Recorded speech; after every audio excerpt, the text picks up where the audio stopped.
Knotwood Park had been closed for years. Once a thriving amusement park, it was now little more than a forgotten relic of the past. The rides were rusted, the booths rotted, and the towering Ferris wheel creaked in the wind like some old dying giant. I didn't care about any of that when I took the job. The pay was good and I was in need of something steady. The hours were perfect too. No one around, no distractions. Just me, my flashlight, and the eerie, empty park. At first it was creepy, but that was to be expected. It was an abandoned park after all. The silence hung heavy, broken only by the occasional rustle of wind through dead leaves, or the distant groan of the old roller coaster tracks. It had the kind of atmosphere that made your skin crawl, but I told myself it was just the stillness. Nothing more. On the third night, something happened that made me question everything. I was doing my usual rounds, checking the old decaying attractions, making sure everything was locked up tight and trying to shake off the oppressive atmosphere that seemed to follow me.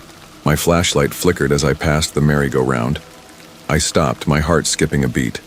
The merry-go-round wasn't supposed to be on. The lights above flickered, sputtering to life. The horses, frozen in place for years, began to turn. Slowly, unevenly. The creaking sound echoed through the park like an ancient beast awakening. My eyes widened. The thing shouldn't have been moving. It couldn't. But it was. My feet felt like they were glued to the ground. My brain screamed at me to leave, but I couldn't tear my eyes away. The merry-go-round spun on its own in perfect ghostly circles, and that's when I saw it. A child, a small figure, no older than 5 or 6, sitting on one of the horses. At first, I thought it was just another piece of the ruined park, an old prop, or a discarded rag doll. But as I stepped closer, I saw that the child wasn't normal. It had no face, just a smooth, pale surface where eyes, a nose, and a mouth should have been. It was as if the child had been sculpted from porcelain, its features wiped clean.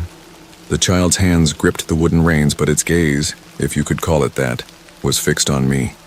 Blank, unblinking. A cold shiver ran down my spine. "Hello?" I called out, my voice cracking as I took a step back. There was no response, not even a sound. I wasn't sure what I was seeing, but I knew one thing. I needed to get out of there. Fast.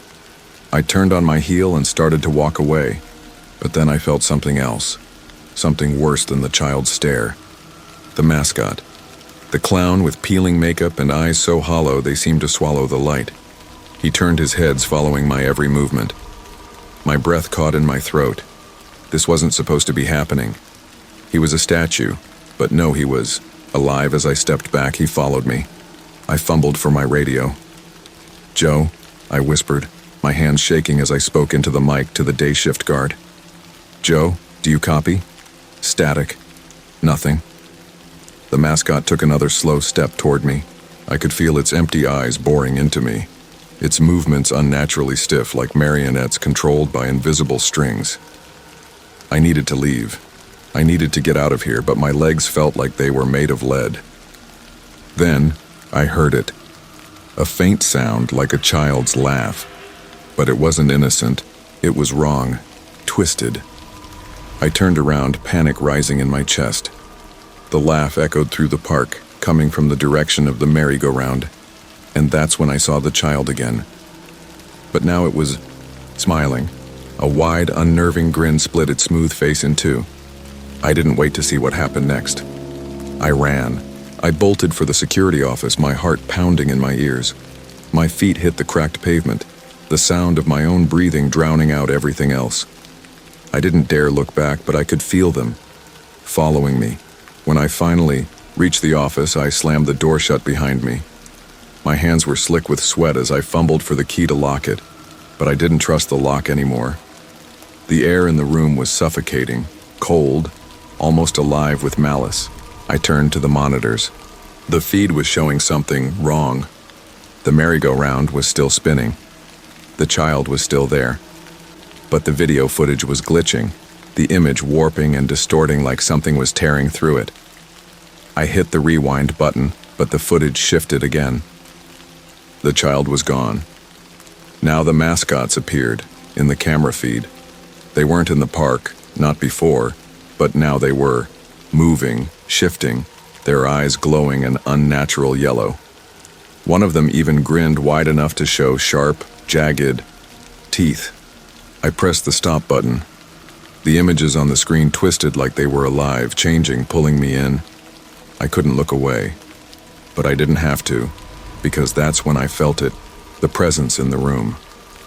A cold, skeletal hand landed on my shoulder. I spun around, heart leaping into my throat. But there was nothing there. No one. Just the flickering light above. I backed up, my breath quickening. I tried to reach the door, but something was blocking it. I pushed, shoved, but it wouldn't open. I was trapped. I turned back to the screens, and that's when I saw the child again.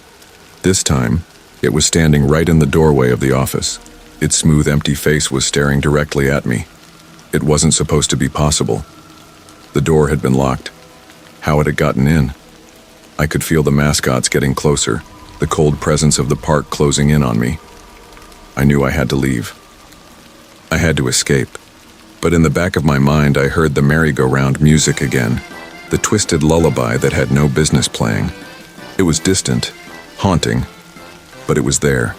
I reached for the door again, but when I looked up the hallway outside the office, it was gone. There was only a blank wall. I couldn't breathe. I couldn't think. I needed to get out. The next thing I remember, it was morning. I was on the floor of the security office, my body aching like I'd been dragged somewhere. The cameras were showing a blank, static screen. The merry-go-round was still. The mascots were frozen in place. The park was empty. But I knew. I knew what had happened. I knew what it was. I stood, still shaken, and left the security room without a word. The cold air outside hit me like a slap, but it didn't clear my head. I could still hear that twisted music echoing in my mind. I didn't even bother calling my boss. I didn't need to. I packed my things and left the town, not looking back. I didn't care if the job paid well or if they needed someone to watch the park. I couldn't go back there. Not ever. But every now and then, when the night is too quiet, when the wind is too still, I swear I hear that merry-go-round again. The sound of it spinning, faster now.